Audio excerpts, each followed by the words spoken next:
Okay, this is day 24, and I just wanted to go through just a very simple process of, again, I can't remember which teacher told me to do this, but when you are trying to solve a problem, write down your known facts. Maybe it was a statistics teacher again. Write down your known facts and then draw a picture. And I guess it was my stats teacher. So let's just do that, okay? I mean, this is the thing I was, dramatizing yesterday. It's good to visualize because then you can kind of put it together, and it's very simple once you visualize it. It's like we know there's a backpack in Rayburn. We know there's removable hard drives in the backpack. We know there's IDs in there. We know there is, that could be used by anybody because they don't have, one has a picture with a driver's license, the other doesn't. There's letters from the Attorney General saying, hey, this is color of law. These guys have a right to do this. This is a part of a special operation or whatever those AG letters say. Again, if the AG letters are something else, publish the AG letters. These are criminals. These are criminals under indictment. So publish the letters if there's not a color of law operation. There's a notebook that says attorney-client privilege. Again, if these are IT guys, what are they carrying around a thing that says attorney-client privilege? To me, that is, if they get caught, all these things are being put in place here. If they get caught, hey, got a letter from the Attorney General. This is a color of law operation. Or hey, if you do get this notebook, you can't look at it. There's attorney-client privileges. All these protections are being built into this operation from the beginning. We also know there's the 123 mail.house.gov, right? With the Dropbox, okay? So we also know there's hourly logins to the caucus server, right? From the Grafenstein report. We also know that from Monday Tech, there's this special toner that's photosensitive, this special photosensitive toner. So to me, I just put a picture in and I say, okay, start with the caucus server, start with hourly logins to the caucus server. Well, I'm guessing the hourly logins would be making a backup to 123.house.gov, right? And now I can say, hey, we're just making a backup for my reps that I'm covering, and I say it's 45. These are going to be the people carrying BlackBerries, okay? So it's just the caucus server, my 45. I only care about the rat line email, so I don't care about anybody else. Or maybe it's more than that. Maybe it's 80. Who knows? We need to look at that. But I'm putting it on the Dropbox. Why else would Debbie Wasserman Schultz defend the use of the Dropbox so vehemently? Okay, so now we got that. We've got that on thing. Now we just make hourly. This is hourly. We're doing this every hour. This is the illegal login report. Excuse me, I can't write through the camera.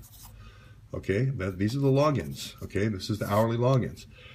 Then we come in, Quasi-Mensa or somebody is a regular part of the backup procedure. This is how I would do it.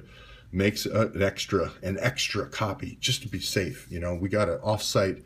We'll write a disaster recovery plan which says we should have this offsite. We'll store it at Imran's, right, or wherever, or at the Navy Yard or wherever. There's going to be some kind of cockamamie disaster recovery logic here, right? That's not documented. You put it in the backpack, okay?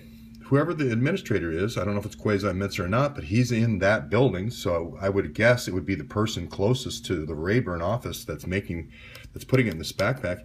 He goes down to the bathroom, goes in and makes a phone call in the thing. He leaves the backpack in there, he goes in the bathroom, and then he leaves. From people looking above, it looks like he went in to make a phone call. If you were looking on the cameras, Capitol Police, looking on the cameras, he's going in there, he's making a call, and then he's going to the bathroom, then he's going back to his office. Now, after a while, you would start saying, hey, wait a minute, what's going on? He's coming in with a backpack, and then he's leaving without it. What's going on? The backpack's coming back the next day somehow, I think, the same backpack with a staffer or something. Somehow that backpack's coming back every day. So all we have to do is check the camera there. Again, why is the Capitol Police suppressing this? Well, I don't think they could watch this for 7, 8, 10, 12 years. Eventually, you're going to have to say, okay, we're going to have to bust you on this just so we don't look like we're in on it, right? So then you have the phone booth drop. Same phone booth. We should be able to go to the camera and see this every day. Again, we have the toner cartridge. Do I want to run out of go through the door and get caught with my removable hard drive that I shouldn't have? It should be logged. No, I put it inside this toner cartridge thing.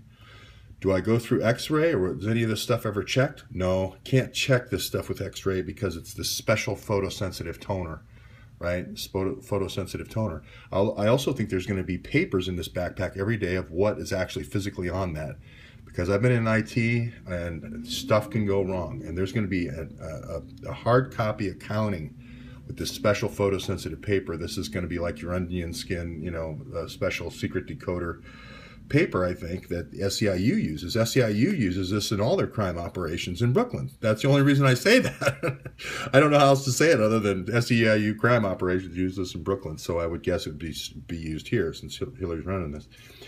So anyway, whatever the case is, I would put it in the toner cartridge and then say, I can't go through the X-ray, I got to go out the loading dock. And then I only need one Confederate down there in the loading dock, and away I go. Okay. Now, whether they walk out the front door or through the loading dock, I don't know, but it's going to be on the cameras. And this process is going to be a daily process that you're going to see every day. This whole, you know, cover story about, you know, he's trying to set up Debbie Wasserman Schultz. Imran's trying to set up Debbie Wasserman Schultz. First of all, it starts with the assumption that it's Imran. We still don't know. We haven't seen any pictures. Again, go look at Aaron Schwartz. One time he goes in to the MIT servers with one thumb drive. The FBI plasters that picture all over the world. Okay, it's still out on the internet. Here's the same situation. Why don't we publish that picture of Imran leaving the backpack there? Because it's not Imran. It's Jamal, right? Jamal's the runner. Jamal's the one running in, and he's running out to the car, to RAO Speedwagon Abbas's van, his heating and cooling van. And you know, Jamal's, you know, doing the sync. Now, I don't know how many in this milk run and in this modus operandi, I don't know how many different government agencies they're doing this with. But again, if I was doing the audit, I would go to every one that Teresa Grafenstein is a part of, because somebody's got access to her laptop, and that's where I would go. So, you know, Pentagon would be the first place I would go, actually, and DHS would be the next, or DHS first and then the Pentagon, but this is important too. And then some kind of loading dock operation. And again, you always can go in every once in a while to the server and replace, you know, larger hard drives, not the removable size, with the air cleaner. The air cleaner is just a bigger excuse to get a bigger truck in there for a bigger server, but I think the toner is good for these small removable hard drives. And removable hard drives, you can get a terabyte of information. You get a ton of information on those, so there's no need for the big truck. I think they used to use the big truck when they swapped the servers out. There's no need to do that now. There's maybe 15 years ago they needed the truck cover, but this can all be run through backpack operation. That's how I think they did it. Again, you just go with the facts. It just all just kind of falls out. You don't even have to think about it. It just kind of just like, oh, okay. We know that Becerra had the Kafka server. We know they had the 123. We know Debbie said we are using the Dropbox. We know there's removable hard drives from the Daily Caller report. We know there's a backpack. We know there's a phone booth. We know they were using toner cartridges. We know there was a special toner, and we know they probably went out the loading dock because of the special toner. I mean, it just kind of falls straight out.